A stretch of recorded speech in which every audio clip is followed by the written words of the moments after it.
I'll start with you, Erin, because I know that you didn't really want to do masks. Like, you were in medical school. Tell us a little bit about your journey into how you got to the clear mask.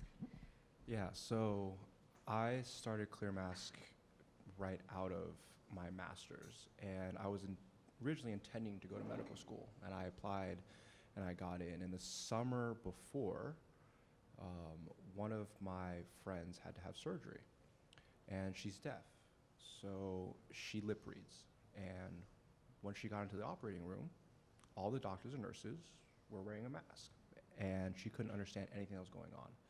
And I couldn't even imagine how dehumanizing it felt to not be able to understand what was going on with your own body. And I just thought, why don't we just buy a transparent mask for you? So next time, you can give it to them, you can understand what's going on. And no one had invented transparent mask yet. We looked online, we tried to buy one, there were none available.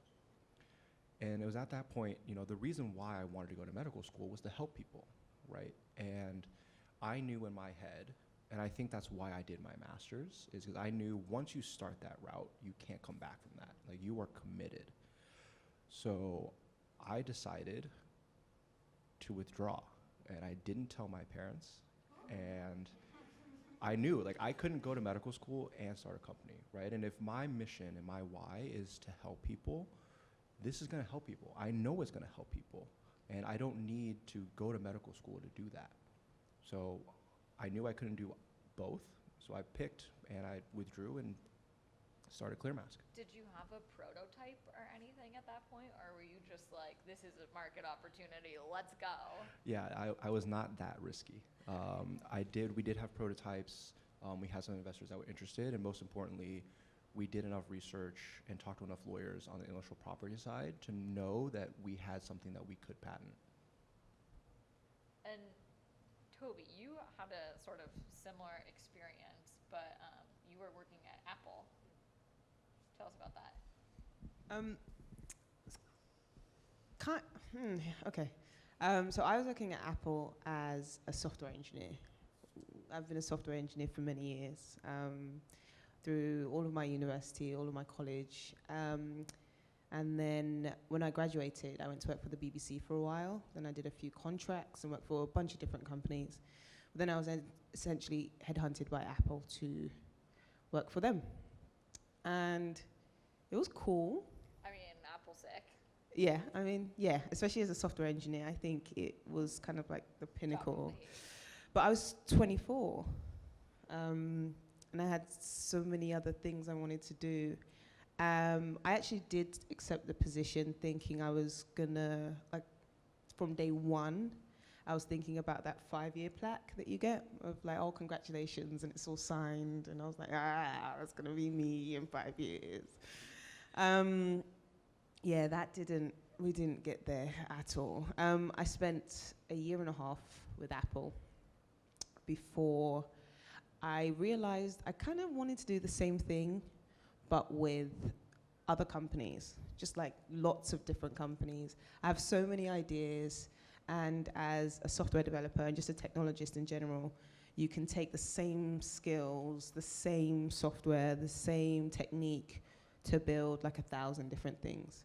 So because of that, I left and I created my own company, which technically already existed. I just fully incorporated it and decided to dive kind of like headfirst into it and go full time with TechT. That's techT.io if anybody wants to. Okay. But yeah. I was gonna say, I mean, is everyone in the room here a founder? No. No. Raise your hand if you're a founder. Wow. Wow. Okay, that makes sense. I mean, it's under 30 residents. So, and how many of you guys worked at a company like similar to Apple before you started your company, or did you just go like straight out of school? Did you go, sorry, did you go and start your company straight out of school? So it's about 50-50 people who have pivoted versus been students. And what about you, Jasmine? I mean, you've been working on your company for a very long time. That's true. When you mean by you started in school, you mean middle school, right? Yeah, exactly. Like, Yeah, that's what I like. Once you enter the education system, that's when you know, like you get to meet people and see what their issues are. But yeah, for me, I started my company when I was in middle school, based on my own need.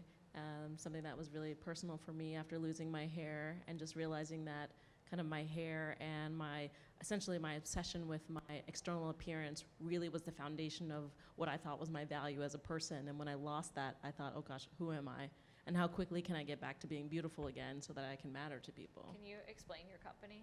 Yeah, so my company makes natural hair and body care products primarily for women of color with curly hair. And the products are honestly just a platform for us to have intimate conversations with you about other aspects of your life, your mental health, how you're pursuing your career, how are you raising your family, how are you building strong relationships with your partner. And so someone actually mentioned to me, like, hey, you're making products that people use when they're naked, wet, and alone. You should like seize that opportunity to honor that intimacy that they've created with you, right? Right. And then you went and now work for a company. Yeah, now I work in robotics at Everyday Robots, everydayrobots.com.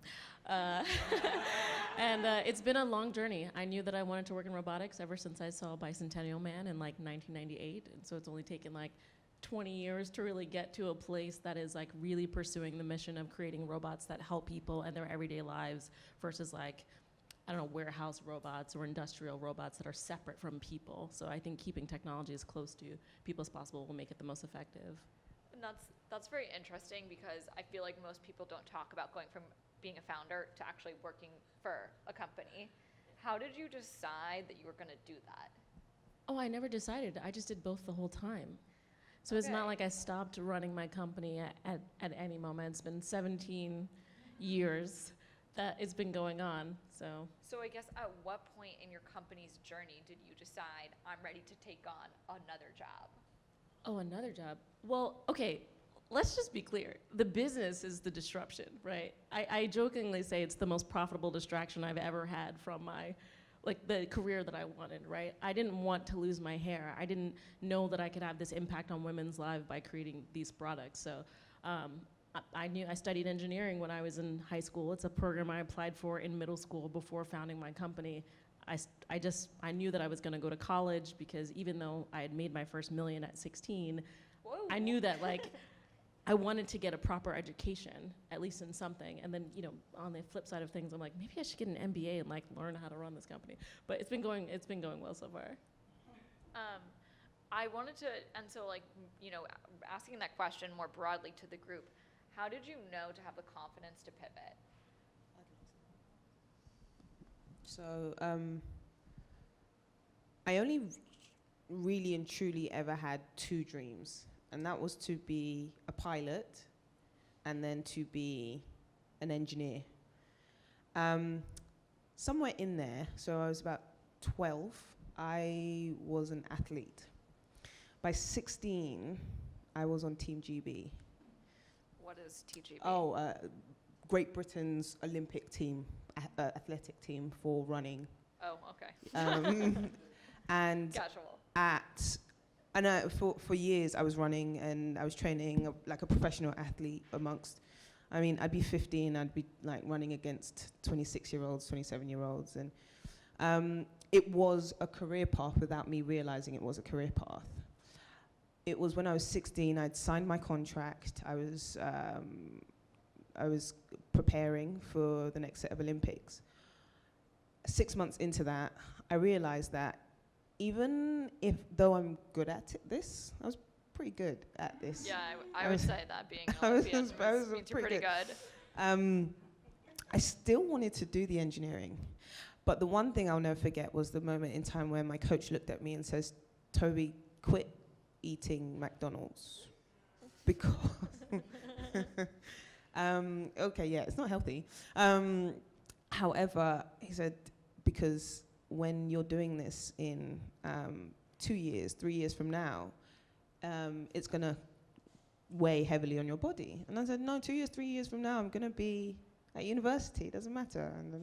And yeah, I'll be running as well. And he said, no, do you understand what you signed on for? and I don't know if anyone understands the context, but once you become an athlete, a professional athlete, you don't go to university. You train like you have a job. And it hit me.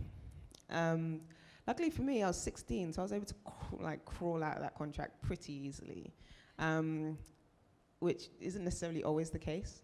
However, there was just this urge to still be this engineer, and at the time, I thought university was the way forward. I hated my university journey, by the way. Yeah, I went to study electrical and electronic engineering, and I ended up being a software engineer. So it's not exactly what I studied, but it's what I knew long before. So the same point in time in which I signed on to be an athlete, I also started writing software, started learning to code, and doing all these things. Meanwhile, I had it in the back of my mind that I wanted to be an electronic engineer. So there were loads of moments in time where essentially I was pivoting in the wrong direction, where I had this foundation of always wanting to be an engineer of some sort. Even though I was pivoting towards being an electronic engineer, that still wasn't where we ended up. So you've pivoted about 100 times. I was wondering why I was on this panel, but it makes sense now. Yeah, it makes sense. Okay. McDonald's was the big pivot for you. Absolutely. So I think, obviously, entrepreneurship is risky, and the confidence needed to undertake that is quite high. But I think also a big part of it is most entrepreneurs that take that risk have a safety net, right? And I have a very privileged background, right? I had that safety net so that I knew if I failed, I wouldn't go hungry. I wouldn't not have a place to live, right? And part of that was why I wanted to do something that would hopefully, I would use my privilege to help those that needed something. And it's hard to reconcile that for me.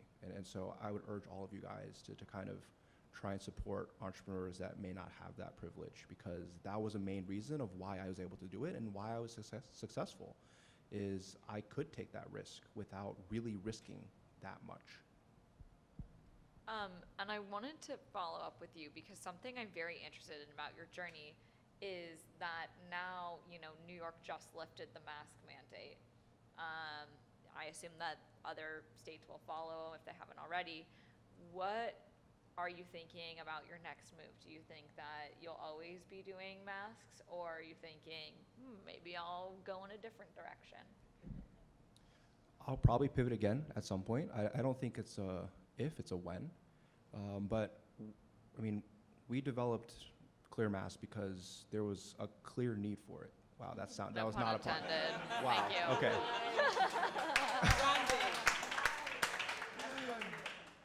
And no one was doing anything about it, right? It truly rubbed me the wrong way that it took this long for it to happen. And if not us, why not us, right? And so we never imagined COVID would have happened, and it did, but at the end of the day, we invented Clear Mask because it was the right thing to do, and people needed it. And the deaf and hard of hearing and children and older people are still going to need it after COVID, and it will still be available to them, whereas it wasn't before. And that's all I wanted and needed. I just want to build on what you said about kind of having a safety net, and why at least two of you should join me next week when we speak to a classroom full of teenage entrepreneurs who have ideas of how they want to impact their community. For me, I started my company with my allowance. I wasn't fundraising to big VCs in Silicon Valley. I was getting $5, $10 a week from my parents to do whatever I want with it, and I wanted to help myself. I wanted to help other people. And you're right, it's not just the safety net, it's being completely naive to the challenges of the world and truly believing that you can make a difference. I think kids have that, and that question of what do you want to be when you grow up, it doesn't necessarily have to be a job working for someone else, and for a lot of people, nobody tells them that. They grow up thinking that they have to fit some mold and check some boxes and meet some qualifications, when instead they can just find a problem, build a team, solve it, crush it, change the world, move on to the next thing. And so that's kind of what I love most about kind of being a teenpreneur. And what about during your many pivots, when did you feel most validated? Like, okay, this is it. I'm doing it, and this is what I meant to do. This is my manifest destiny. I'm torn because I've gotten very impassioned emails from folks through like feedback on my company's website that are just like, I had this issue and your product is the only thing that works for me. Someone said to me 2 nights ago, my hair and I, we were strangers and your product introduced us and we fell in love. And Wow, I love that's myself big. for the first time and I'm like, That's big. oh my God.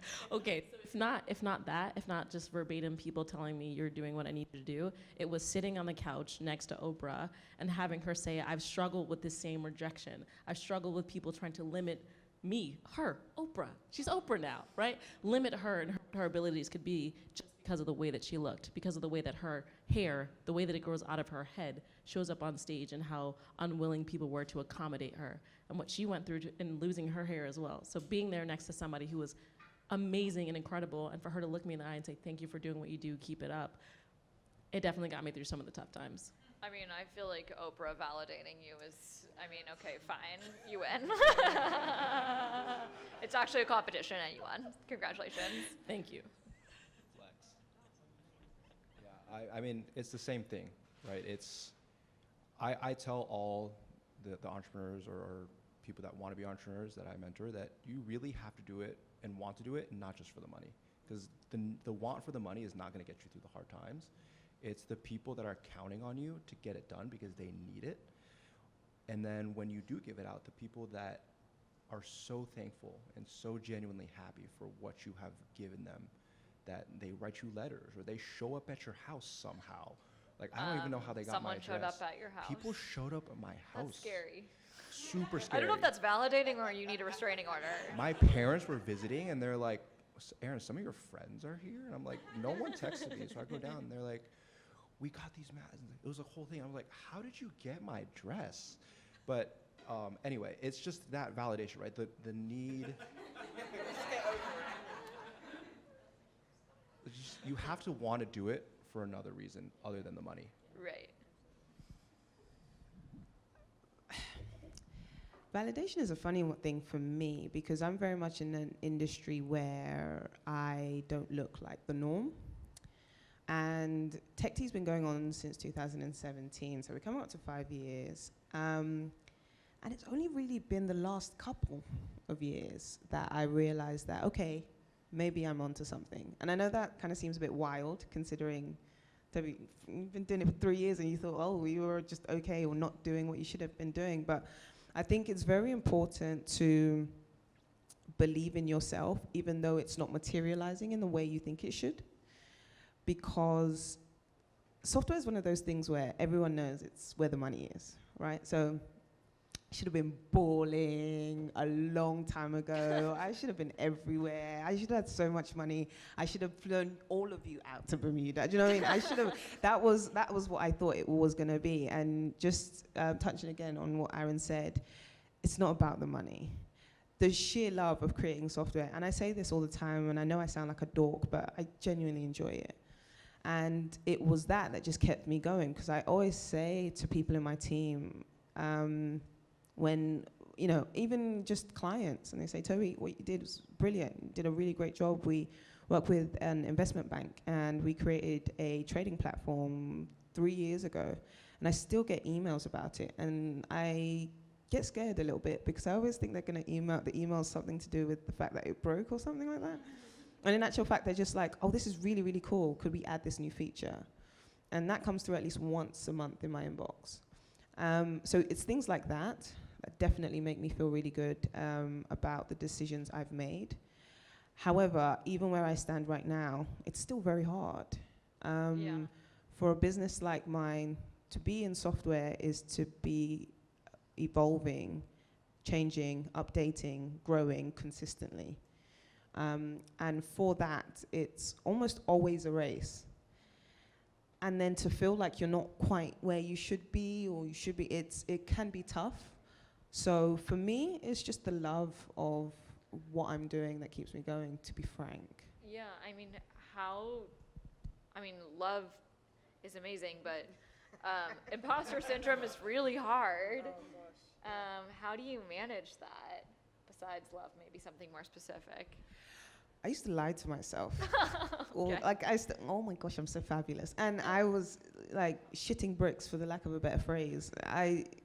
I work with white men, median age of about 48. Who am I? Old. I very much remember there was a time where, so when I was working at Apple, I led a team of 3 developers, and the youngest of the 3 were 40. I was 25. Wow. I got like I mean, shit. good for you. That's Yeah. awesome. Oh, yeah. It sounds lovely. That's It fire. wasn't. Can you imagine what that must have been like? This little black girl that doesn't even look at the time. Well, I still don't look 25, guys. Because I very clearly remember a time where I used to work really long hours at Apple, and I think I've told this story already to somebody before here, but I went to buy a Red Bull because I was just tired, and I was drinking Red Bull at the time. Don't drink Red Bull. That's not like, whatever, Red Bull, don't sue me. And the lady in the store wouldn't give it to me. She said, you need to bring ID. And I said, that's news to me. that That was- you have to have ID to drink Red Bull. oh but- yeah, so in the UK you got to be 16 Oh, okay. to drink energy drinks. And I was like, looking at someone like, who are you? You talking to me?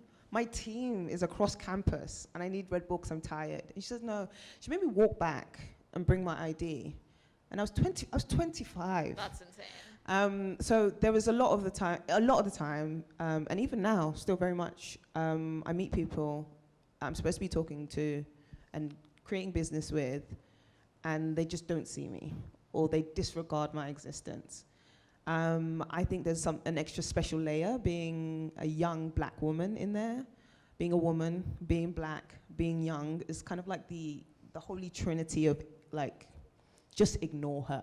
Just ignore that person. It's the easiest type of person to be, like, I'm so easy to be overseen. But it was the lying to myself that just got me through it. And then over the last couple of years, with the validation of just genuinely good feedback from the products that we develop, the things that we build, has helped to, I don't necessarily need to look in the mirror in the morning and go, okay, boom, you can do it, go. I'm just going through another day of doing all the great things we did the day before, to get the same set of feedback, maybe just another, I just want to get another, wow, that was great. I don't think there's a remedy. I don't think there's a solution. I don't believe that there is one way in which you can get over imposter syndrome. I just think you have to just continue going. And the resilience is a big part of that. Life will knock you down so many times, and you just kind of have to keep going. I hate that you would ever be overseen. I mean, you're amazing. So. Thank you. But it's because I'm speaking to you guys, and we've all been kind of talking for, it's only been a week, but it feels like family. But in all honesty, and again, I had so much anxiety for majority of my life. It was a personal thing, not even a professional thing. And when I enter a room, I have to talk for people to understand, or else I'm just, what do I look like? Do you know what I mean? It's until I have to speak to someone and that dialogue begins, and it doesn't even have to last for a long period of time. However, I don't think intelligence is seen, it's heard and understood, and even sometimes felt. And I understand that I have to speak in order for people to understand who I am and what I do, and I'm okay with that. So yeah, imposter syndrome, take a seat, and just keep going. I mean, Toby hit the nail on the head with, you just gotta keep getting back up when you get knocked down, and just having that resilience and belief in yourself and why you're doing what you're doing. And probably honestly also a little bit of stubbornness of like, you know, if you tell me I can't do it, I'm gonna show you that I can. And that really fueled me, because a lot of times people would tell us, you know, we don't need this, or like, you're never gonna get it done. We actually had a meeting with one of the biggest mass manufacturers in the world. It's like, this is impossible. And I was like, I'm gonna show you this is possible. And the first prototype we ever met, I sent to them. And for me, it was just a need to prove other people wrong. And there's probably some underlying issues there that we can talk about at some point, but it's That's for the next. Yeah. That's for the after hours that's panel. for is the another therapy conversation session. at another time. But just knowing that what you're doing is important. Yeah. Okay, I'm gonna be the person who says, I'm pretty sure I never had imposter syndrome, but not Oh, because I'm a okay. narcissist. That's amazing. Not because of that. Because my family loves me so hard and Aw. so deeply. And they're just my ultimate hype squad. From the beginning, you can do anything, you can be anything. And it's probably to combat a lot of the external things that I would eventually face. Everything Toby said is completely true. You have no idea who I am or what I'm worth. There's still times where I'm like paid thousands of dollars to do a keynote, and I always feel like I have to start by telling them why they should listen to me and why not to like zone out in the first 5 minutes. And I say random stuff that like matters to people, like, hey, you want to learn how to make $1 million by the time you're 16? And then they're listening. Do you know what I mean? Like, I have to like anchor on what people externally value because it doesn't resonate with them immediately, what the point of my company is or why it matters, or like the crippling and devastating effects that women feel when they feel like I'm not put together or I'm not presentable, or the number of women who have been fired or rejected from jobs because of the way that they wear their hair. It's insane. Advocate for the Crown Act. But yeah, my family was just so supportive of me. The first place that ever carried my products was my church, my local church. They were like, this is awesome. We love this. We want to start a whole youth entrepreneurship program because like that's what we're supposed to do. We're supposed to go out there and spread love and support people. And then having that and being like that first yes, just yeses all through internally, made it easier for me to be like, oh, if you're saying no, then you obviously don't see my vision and we probably shouldn't be working together anyway. And then the same deal in tech. I had no idea that I was gonna be one woman in a 200-person classroom, or that I would be the only black person on my entire team for like most of my jobs. I didn't know, right? If someone had told me, maybe I would have been able to be afraid of it, but I already just said, well, these are the requirements. That's what they put on the job description. I meet those qualifications. I'm gonna crush it. I go in, I bring the skills, I bring the energy, I transform cultures. I know who I am. And if I'm not what is necessary, I know how to learn, I know how to grow. And so I guess I'm not really afraid of not being enough because I can be whatever I need to be. Jasmine, that is so honestly inspiring. Thank you. And I think we're going to end the panel on that note because, wow, I'm ready to be you.